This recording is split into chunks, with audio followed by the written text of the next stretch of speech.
کے والدین کے گھر میں چھوڑ کر آتی ہے تو یہاں پر جیسے ہی زوار شاہ کو یہ بات پتہ چلے گی تو وہ یہاں پر نہال کو لینے کے لیے چلا جائے گا، اور جیسے ہی وہ نہال کو گھر لے کر آئے گا تو شباب کا غصے سے برا حال ہو جائے گا۔ یہاں پر نہال تو آنے کے لیے تیار نہیں ہوگی اور وہ زوار شاہ سے کہے گی کہ جس کا دل کرتا ہے میری انسلٹ کر دیتا ہے تو میں آپ کے ساتھ گھر واپس نہیں جاؤں گی، لیکن یہاں پر زوار شاہ اس سے کہے گا کہ تم میری بیوی ہو اور میں تمہیں جیسا کہوں گا تمہیں ویسا ہی کرنا پڑے گا۔ تو اب شباب کے سامنے جب زوار شاہ جو ہے نہال کو لے کر پھر سے اس گھر میں آ جائے گا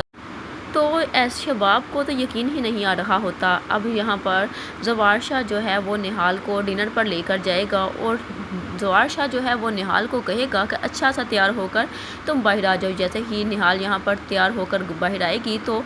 زوار شاہ جو ہے وہ نہال کو دیکھتا ہی رہ جائے گا۔ راستے میں وہ اس کو گجرے بھی پہنائے گا اور یہاں پر نہال جو ہے وہ بہت زیادہ خوش ہوتی ہے، لیکن جیسے ہی اسے اتنا تیار شیار دیکھتی ہے شباب تو غصے سے اس کا اور برا حال ہو جائے گا اور وہ بہت زیادہ پچھتانے لگے گی کہ اس نے کیوں زوار شاہ کی شادی جو ہے وہ نہال جیسی خوبصورت لڑکی سے کروا دی، کیونکہ یہاں پر زوار شاہ تو اب نہال کے عشق میں مبتلا ہو چکا ہوتا ہے۔ اب نہال تو بہت زیادہ خوش ہوگی، لیکن شباب جو ہے وہ تو اپنی ماں کے پاس جائے گی اور اپنی ماں سے کہے گی کہ میں نے زوار شاہ کو سمجھنے میں بہت بڑی غلطی کر دی ہے، مجھے ایسا ہرگز نہیں کرنا چاہیے تھا، میں نے تو اپنے پاؤں پر خود ہی کلہاڑی مار لی ہے۔ اور جیسے ہی اب یہ بات فوزیہ تک پہنچے گی کہ کس طرح سے